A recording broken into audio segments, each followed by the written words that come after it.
Gurudev, good morning. So today's verse is from Srimad Bhagavatam, Canto 10, Chapter 4, verse 38.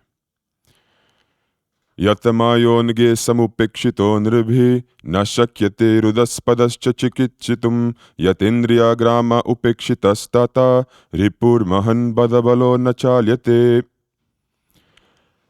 As a disease, if initially neglected, becomes acute and impossible to cure, or as the senses, if not controlled at first, are impossible to control later, an enemy, if neglected in the beginning, later becomes insurmountable. Now these words are spoken by Kamsa's advisors, actually. And they're advising Kamsa in the sense of, Kamsa, you've been warned that there is this impending doom of Krishna coming to kill you. So you have to address it now. This is what eventually leads him to the conclusion that he should kill all the children of Devaki. Now, the advice may have been to do something bad, but the advice in itself is excellent.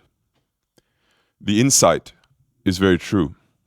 And it's something that we, in general, speak about a lot, about the mind, about the workings of the mind, about the workings of the self, and how we regulate ourselves. And here, I would say that there's the overall arching principle, which is the last part of this verse.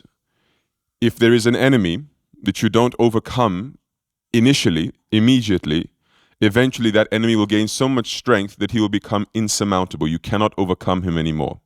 This is the overall principle. And then they give two examples of this case. So the first example is the example of illness. If you have an illness, address it early on. You wait too long, you cannot address it anymore. The second one is control of the senses. If you don't regulate your senses, if you don't aim to control them as soon as you can, eventually, when the time is needed, when the situation occurs where you need to control your senses in order not to respond in the way that you don't want, you're not going to have the ability to control it in that moment. It's too late, right? But again, these are examples of the overarching principle because uncontrolled senses are an enemy. Illness is an enemy in that sense. Of course, the greatest enemy, as Krishna says, chapter 6, verse 6 of Bhagavad Gita, is the mind itself. It can be. It can be. And the same thing, therefore, goes for the mind as the overarching controller principle that governs these senses, that governs our decision-making process. If you don't address it early on in your spirituality, in your life, you're not going to be able to control it when the time comes that you actually need to. And this is the thing where people routinely struggle to understand how they work because their vision is clouded by one very simple thing, which is instant gratification, desire. Nothing else clouds the vision more than that. Because to address any of those things is essentially a discomfort in the short term. To control your senses means you have to say no without the need to say no. You don't see the immediate necessity to say no. It's a theoretical necessity. I better say no now so that I have the ability to say no later. It's a very hypothetical benefit. It's not an immediate perceptible benefit. I better start working on controlling my senses now so that when the next time I'm faced with a trigger that's going to make me lose my cool and make a serious mistake, I won't react that way. It's a hypothetical, it's a what if. And it's very difficult to live your life on the basis of what ifs. It's very difficult to motivate yourself to do that. And yet, the most common regret is, I should have. When the situation actually happens, you go, well, if only I had done this, if only I had done that. If only I had listened then, if only I had listened to him. And this is the problem. It's, in a sense, lack of intelligence. And I don't mean intellect in the sense of information, lack of wisdom, lack of practical intelligence of understanding the mechanics of life. And so one does do that when one listens to Guruji. You see how much of his instructions are preparatory. It's about creating a preparation, it's creating a readiness of how am I going to put myself in a position to not have to face those situations. And it involves, inevitably, a sacrifice of the here and now for the benefit of the later. It always goes through this. There is no other way. And a lot of people struggle in this spiritual path precisely because of this point.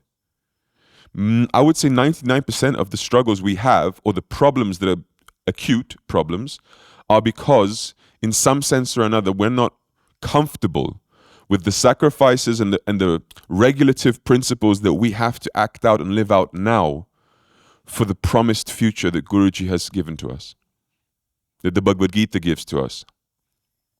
Bhagavad Gita speaks about happiness as being first like poison and eventually like nectar. That's sattvic happiness. And tamasic happiness is like nectar first and then like poison.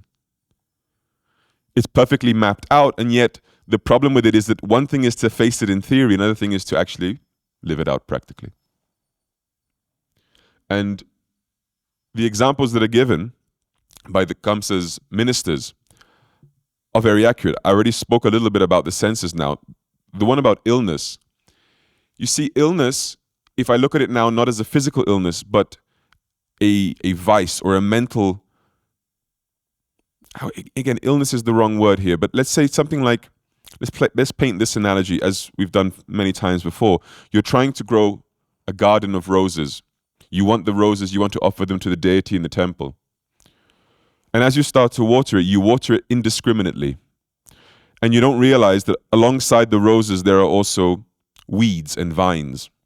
So as you start to water the soil, it all grows at the same time. Not only the roses, but also these creepers, these vines that eventually start to strangle the rose bushes. And the roses no longer grow and create the flowers that you want. Now, you may look at that situation and say, but I watered my garden. I did my sadhana. I did what I was supposed to do to produce the outcomes that I was meant to pursue. Why am I in this situation? Why is there a negative outcome? I've done my sadhana. The problem is, it's not so simple as to say, I've done my sadhana. Because alongside sadhana, there has to be viveka.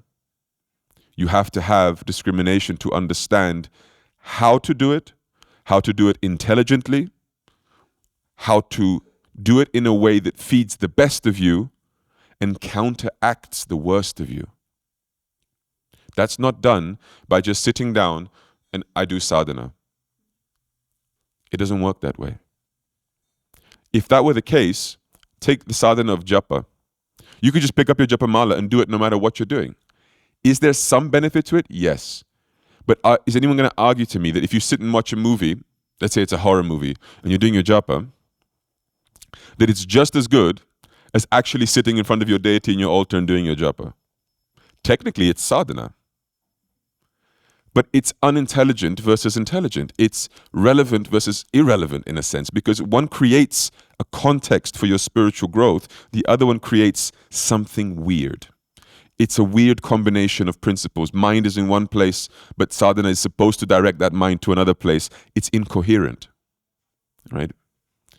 And so there's an element of coherence that needs to be applied. There's an element of intelligence that needs to be applied. And again, all of it leads to the overarching principle: sacrifice the now for what will be possible later. This is the overarching principle. When it comes to the mind, let's focus on the mind for a second. Because Krishna does say that it is potentially the worst enemy, as I said earlier. On the principle of this advice, if you don't address the mind now in the beginning, whatever your now is right now, you won't be able to later. It will become an enemy that is insurmountable. A lot of people don't like this idea for one simple reason. There's a finality to it. There's this idea that there will be a point in my life where it's too late. And this too late expression it creates fear, at the very least. And fear is not anything that anyone welcomes in their spirituality. We're not trying to live a fear-based spirituality.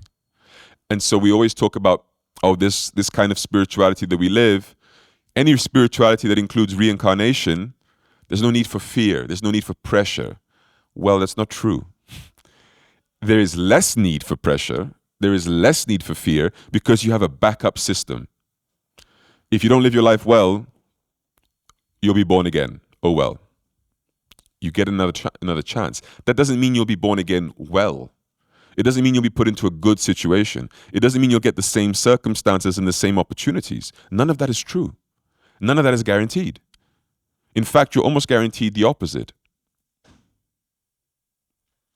And if you listen to Guruji, as much as this is not a fear-based path, and as much as love, bhakti, has to be unmotivated, it has to be causeless, it can't be projected, manifested because of some concern to not get a bad outcome, you have to be aware that the bad outcome is still waiting around the corner. You have to be. Guruji has enough times said, you do have pressure. There's a pressure to reach somewhere by a certain time in your life, because at that point, the chances that you will get there start to diminish rapidly. There's a point at which you crystallize your thought patterns, you crystallize your behavior patterns, you start to crystallize who you are as a person. And when you start to crystallize that, it becomes infinitely more complex, more difficult to change. And if you don't change, as Krishna says in chapter 8, the inevitable outcome of the life you have lived will be that which you achieve after death. Because it is about the last thought, but the last thought is the inevitable outcome of the choices you make throughout your life, the way you've constructed your life as of right now. That leads to the outcome. So there is a point where it starts to be too late. And only the most radical and miraculous of situations will lead to some kind of change. Even in the case of Ajamila in the Bhagavatam, Ajamila chants the name of the Lord at the end of his life, not because he has changed, but by the grace of the Lord, he chants his name, and that is not enough to grant him Vaikuntha. The Vishnu Dutas, they come and rescue him from Narak, but then he still comes back into his body, his soul comes back into his body, the Atma, and he continues to live a life transformed. So as the Atma comes back into his body and he realizes what happened, he chanted inadvertently the name of Narayana, the Vishnu Dutas come and rescue him, he then changes his lifestyle. And as a result of the change he made, eventually when he does finally die, he achieves what he has to achieve. It's not this miraculous, I'm on my deathbed, Jai Shri Narayana, and now I'm in Vaikuntha. That will not work that way. And so there is an implied necessity to transform. Transformation is much easier earlier than later. It's a general rule. It's a general principle. You catch something early, you have a higher chance of transforming it. You wait too late, you have a much lower chance of transforming it. And if you can't see the immediate need for that, the immediate benefit, you will pay the price for that. And there's nothing else I can tell you, as much as it's not a very nice message. It is the fact. And so the wisdom of spiritual people is to recognize the benefit that can be derived of these transformative behaviors as early as possible and try to reject the temptation, the strong temptation, I might add, of the instant gratification that is available to you. And that instant gratification, as we know, is complex, multifaceted. It's not just, oh, I'm going to go and drink this, eat that, engage with this. It's most of all psychological. Sometimes instant gratification is manifested as neglect, not as proactive action, not I'm pursuing this pleasure. Sometimes it's, you need to relax more. You need to take it easy. You need to have a more balanced life. You need to have a more poised life. And what does that make you do? What does that push you, compel you to do? Oh, today I'm going to take it easy. Today I'm going to relax. Today I'm going to do less. And that's precisely what characterizes tamas guna, which is lower than rajas. Rajas is, I'm going to pursue this, I'm going to pursue that, I have desire. I want that pleasure, I want that pleasure. And how often I've heard spiritual people say, well, look, I'm not that bad. I'm not going around chasing all these pleasures. Sometimes, actually, you're worse, because you do nothing. And negligence, inertia, when you just sit and go, yeah, I'm just, I need to relax and have a balanced life. That nonsense, and you tell yourself in your head, is tamas guna manifesting fully. And that's worse than rajas. And how many people will recognize and tell themselves that my pursuit of pleasure is actually a superior thing than sitting and doing nothing. This is crazy, but in truth, it's the trick that the ego plays on you to stop your spiritual advancement. Obviously, if we're talking sattva guna, neither of those two things are happening. Obviously, we're trying to get to that sattvic platform and beyond, but we have to do so intelligently because it's a ladder. And you cannot skip parts of the ladder. You don't jump from the first rungs of the ladder to the final ones. You don't go from tamas guna saying, oh, I'm just very balanced and having a good life, when really what it means is inertia, to suddenly becoming an object of pure, unselfish service, of pure, unselfish action. Guruji posted on his X account, I believe yesterday morning, about seva, about the glory of seva. How many times people see seva as a burden. Oh, I have a lot of seva to do. There's lots on my plate right now. There's a lot I need to get done. And it's very heavy. It's this heavy energy. It's a heavy connotation that we attach to it because we say the word seva, but in our mind we think work. I have work to do. And in the work-life balance, work is the evil one, life is the good one. And you balance those out. Work is the necessity. Life, which is actually just a placeholder term for leisure, for pleasure, that's the nice part that counteracts the burden of work. And Guruji said, in fact, the more spiritually advanced you are, the more you realize that it's precisely the opposite. That seva, if done with the right intent and properly, is that which brings you the most leisure, the most pleasure, the most happiness. Because it's the most fulfilling action you can do. It's what's actually aligned with your nature. Nityadas. Whereas this pleasure-seeking relaxation is what is of the nature of your ahankar. Please understand, seva is the natural manifestation of the nature, the swabhava of your atma. Whereas this relaxation, pleasure-seeking is of the swabhava of your mind, of your false ego. And yet, look how twisted, how opposite is so often our perception of those two things. It's plenty to reflect on. And this advice coming from Kamsa's ministers, therefore you should kill Krishna, therefore you should kill all these babies because you cannot wait for them to get older. When he's older, it's going to be harder to overcome, therefore kill early on. It's a terrible advice because we know what it's about. But the advice itself, the insight itself is brilliant. It's very, very, very correct. It's very accurate. That's why they were Kamsa's ministers. Kamsa was not an idiot surrounded by idiots. He was arrogant. He was egocentric, yes, but not an idiot. And so likewise, there's plenty that we can learn from that in order not to feed that part of ourselves. Because it is so very easy. I just gave you a very clear example of how that's so easy. You all know, as I'm speaking, how much easier it is to convince yourself to take on that tamasic behavior than it is to take on that rajasic behavior.